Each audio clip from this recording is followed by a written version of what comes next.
Fala, gente rica, como é que vocês estão? Doido, eu espero que muito bem. Sejam muito bem-vindos ao canal. No vídeo de hoje vamos falar das ações do Banco do Rio Grande do Sul, do Banrisul, a pedido da nossa amiga inscrita, Tatá. Muito obrigado pela sugestão do vídeo e por estar sempre acompanhando os conteúdos aqui no canal. Vamos abordar a questão da rentabilidade da Basileia, essa queda nas ações do banco nos últimos anos, né? Por isso, se você ainda não for inscrito no canal, já se inscreva no canal e ativa o sininho das notificações para tu ficar por dentro dos assuntos. Aí já deixa aquele like, faz aquele comentário top line para dar aquele incentivo pro canal e interagir com a galera. E sem mais converseiro, bora falar de Banrisul. Lembrando que o conteúdo desse vídeo não sugere recomendação de investimentos e trata-se apenas de um conteúdo para te deixar informado. O Banco do Rio Grande do Sul, ou simplesmente Banrisul, é bastante antigo, né? Existe desde ali do finalzinho da década de 20 e nasceu com foco em oferecer crédito hipotecário, né? E também crédito rural. E de lá para cá se tornou um dos principais players do setor financeiro do país, mas concentrado na região do Rio Grande do Sul. O Banrisul negocia suas ações na Bolsa de Valores com 3 tickers, né? Ele tem as ações ordinárias, que é BRSR3, e tem também as ações preferenciais classe A, que é BRSR5, e a classe B, BRSR6. Mas que diabo de tanto número assim? As ações ordinárias, como todos nós já sabemos, é que nos dá direito à volta. Já as preferenciais, ela nos dá direito de preferência no recebimento de proventos. E quando a empresa ela tem 2 tipos de classe de ação ou mais, né, no caso, né, das preferenciais classe A ou classe B, que são utilizadas, eu acho que agora apenas por empresas estatais, né? A gente vê aí a Uzi Minas, por exemplo, o Banrisul, por exemplo, tem outras empresas também que tem esses stickers aí. Mas não são muito utilizados. A Eletrobras também possui esses stickers, né? Essas ações preferenciais, ela tem alguns critérios ali que eles são adotados pela própria empresa, né? Não tem interferência aí da B3. No caso das ações do Banrisul, as ações com maior liquidez são as ações preferenciais classe B, que é a BRSR6, né? As ordinárias, que são as BRSR3, é que tem menor liquidez. Porém, é a que tem apenas 80% de tag along. As outras duas, as preferenciais classe A e classe B, elas contam com 100% de tag along. Então, para a questão de negociação, a gente, claro, vai dar preferência para aquela ação mais líquida. Quando a gente pensa em provento, geralmente a gente pensa logo naquela ação que te dá mais preferência na distribuição de proventos, né? A gente olha também para a questão do tag along. A questão do tag along, a gente olha mais para a questão de que se algum controlador quiser tomar o controle da empresa, aí você precisa olhar para aquela empresa que tem um maior tag along ali, porque você tem o direito de se desfazer das suas ações por um valor de mercado. Agora, por que as ações do Banrisul vêm sendo penalizadas há algum tempo? Primeiro, o Banrisul é um banco do varejo, né? Como eu já citei aí, o banco já é bastante antigo, mas a carteira de crédito do Banrisul ela é mais concentrada na pessoa física. Tem também ali a pessoa jurídica, crédito rural, crédito imobiliário, mas com uma representatividade menor. Isso impacta tanto na questão da rentabilidade, quanto também na questão do risco de inadimplência, né? Por isso, para o banco ser muito mais rentável, ele precisa ter uma carteira de crédito muito mais equilibrada. Vamos dar uma olhada em alguns números do Banrisul para entender um pouco como o banco se comportou nesse primeiro trimestre, né? E o que isso tem a ver com os trimestres anteriores também, né? Se o banco melhorou ou piorou. Essa aqui é a rentabilidade do banco, agora do primeiro TRI de 2024, uma queda de 12% no lucro líquido na comparação com o mesmo período do ano anterior e uma queda ainda mais expressiva comparando com o trimestre anterior, né?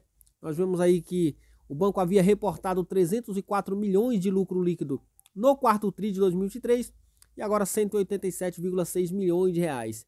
O ROE ajustado do banco caiu 1,3 pontos percentuais. Isso aqui que é o que mais vem penalizando as ações, né? A exemplo disso aqui é o Bradesco também, que está sendo penalizado por conta dessa baixa no ROE. Uma queda que deixou o banco com apenas 7,7% agora no primeiro trimestre. Isso aqui é uma parte muito ruim. A gente vê que vem caindo bastante. Teve um salto, né, no quarto TRI, que foi para 12,7%, mas depois caiu de maneira expressiva até, né?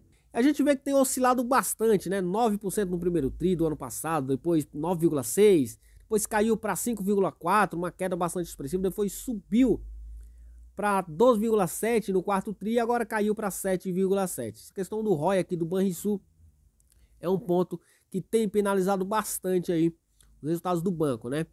O banco sempre vem provisionando bastante aí. A gente vê aqui a variação do lucro líquido, né?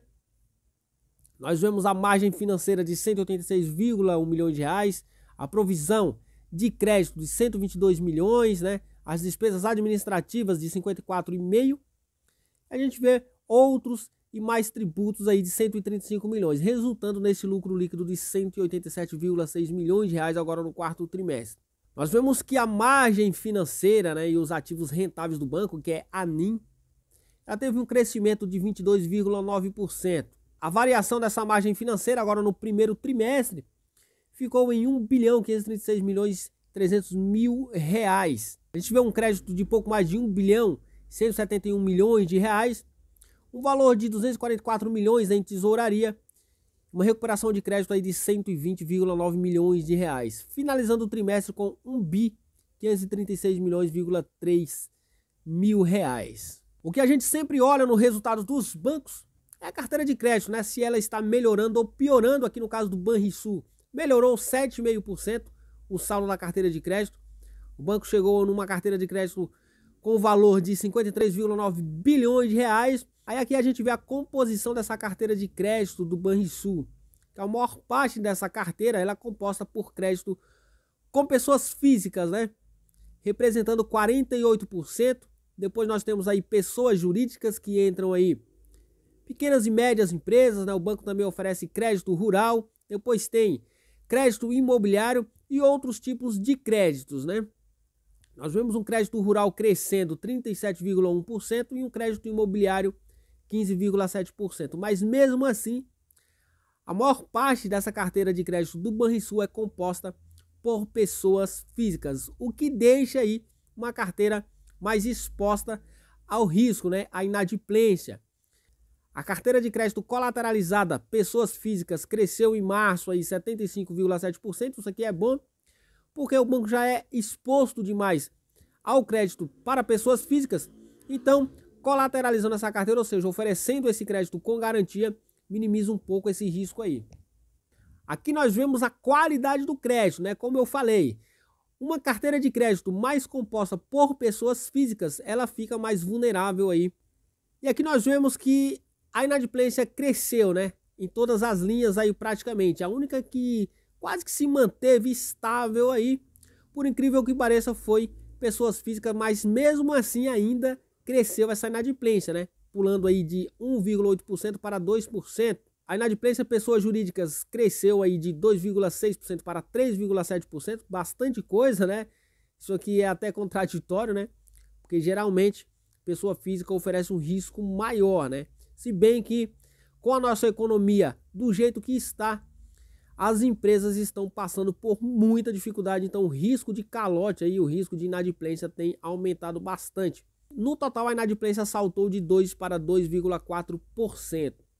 As despesas com provisões, né, as chamadas PDDs, também cresceram, né, saltando aí de 2,48% para 2,7%, ficando aí em 407 milhões de reais. Aqui nós vemos uma queda nas despesas administrativas ajustada de 5,4%, fechando o trimestre com 1.055,1 milhões de reais. Teve aí aumento no acordo salarial de 4,58%. As receitas de prestação de serviço cresceram 11%. Aqui nós vemos uma leve queda no custo de captação de 85,7% para 85,2%. Nós vemos um crescimento de 12,1% na carteira de captação.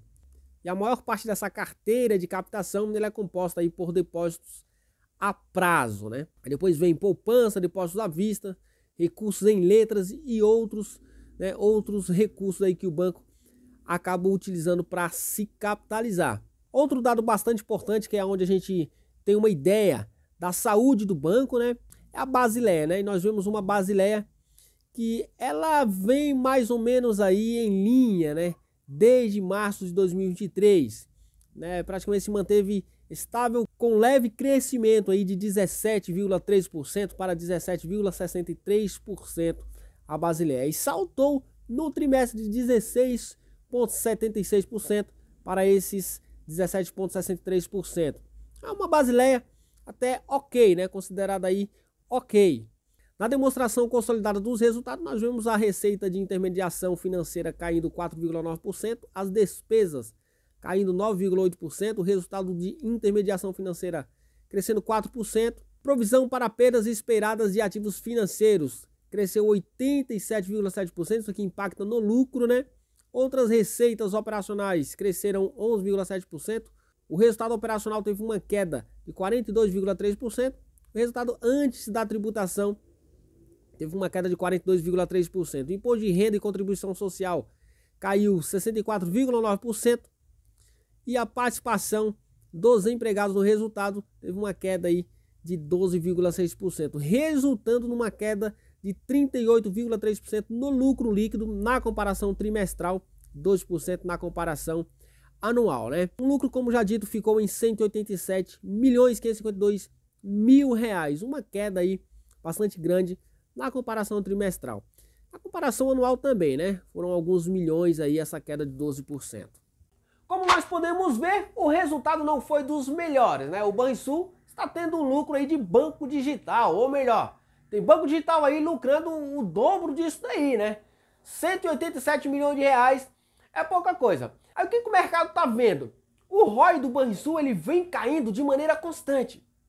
Se você pegar o histórico, esse ROI do Banrisul, ele está praticamente em queda livre, já chegou a ser 19% ou pouco mais que isso daí, e agora está nesses patamares que vocês viram aí no último resultado, 7,7%. Então é muito ruim. Chegou a oscilar um pouco, chegou a cair para pouco mais de 5% esse ROI, o que é muito ruim, principalmente para o investidor que investe focado em dividendos. Se o trem não é lucrativo, da onde que vai vir o dividendo, né?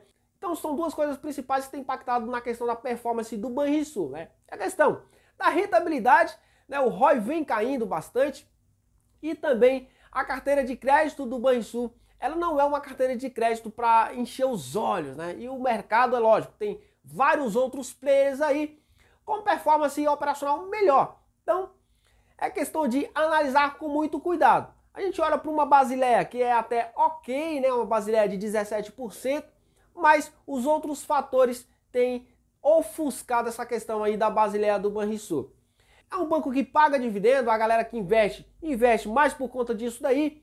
Tem um payout ali acima dos 35%, payout atual do banco. Esse ano já pagou 30 centavos de dividendo aí, juros sobre capital próprio. E tende a continuar pagando, né? Mas precisa melhorar bastante essa questão da sua oferta de crédito e precisa rentabilizar um pouco mais, precisa melhorar esse ROI aí. Beleza? O vídeo de hoje foi esse, espero que vocês tenham gostado. Forte abraço, até o próximo. Fui!